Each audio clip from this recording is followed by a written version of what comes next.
एक गुरु और शिष्य जंगल से होते हुए अपने गांव जा रहे थे और अंधेरा काफी हो चुका था। शिष्य ने अपने गुरु से कहा कि गुरु, काफी रात हो चुकी है, अगर आप कहें तो आज रात यहीं आसपास किसी गांव में गुजार ले। गुरु जी ने अपना सर हिलाया और वह आसपास के गांव में एक छोटे से घर के पास जाकर रुके। अब जैसे ही वहां गए तो गुरु जी के शिष्य ने दरवाजा ठटखटाया और उस घर से एक गरीब आदमी बाहर आया। तो गुरु जी ने बोला, हम अपने गांव जा रहे थे, लेकिन काफी रात होने की वजह से हमने इसी गांव में रुकने को सोचा। क्या हम आज रात आपके यहाँ रुक सकते हैं? गरीब आदमी बोला, हाँ क्यों नहीं, आप दोनों अंदर आ जाइए। अब जैसे ही गुरु जी अंदर आए, उन्होंने देखा कि उस आदमी के घर में बहुत ज्यादा गरीबी थी। गुरुजी ने उससे पूछा कि आप काम क्या करते हैं? वह गरीब आदमी बोला, मेरे पास बहुत सारी जमीन है। तो गुरुजी ने बोला, अगर तुम्हारे पास बहुत सारी जमीन है तो इस तरह से क्यों रह रहे हो? वह आदमी बोला, ये किसी काम की नहीं है। गांव वाले बोलते हैं कि ये बंजर जमीन है, यहाँ पर कुछ भी नहीं उगाया जा सकता,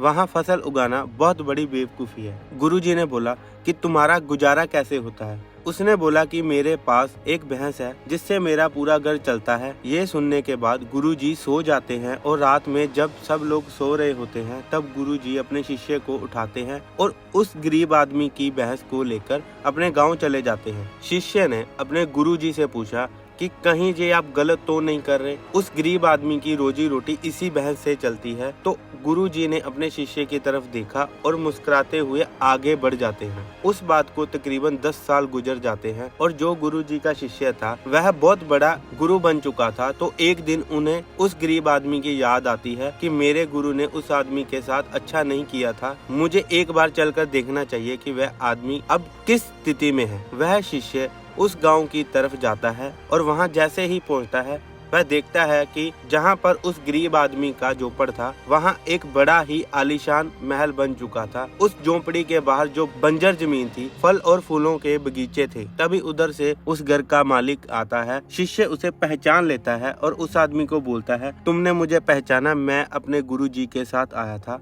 हम एक रात के लिए आपके यहाँ रुके भी थे। वह आदमी उसे पहचान लेता है और बोलता है कि उस रात में आप कहाँ चले गए थे? उस रात के बाद ही मेरी भैंस कहीं चली गई थी, मेरे पास कोई रास्ता नहीं था, तो मैंने अपनी जमीन पर मेहनत की और फसल निकल आई। आज मैं इस गांव का सबसे बड़ा, सबसे अमीर आदमी बन चुका हूँ। ये सुनने के बाद शिष्य के आंखों में अपने गुरुजी के लिए आंसू आ गए और उसे अब ये बात समझ आई और वह रोने लगा। इस कहानी से हमें ये सीख मिलती है कि हमारे अंदर ऐसी बहुत सी टैलेंट छुपी हुई है, लेकिन हमें कोई ना कोई चीज रुका कर रखती है।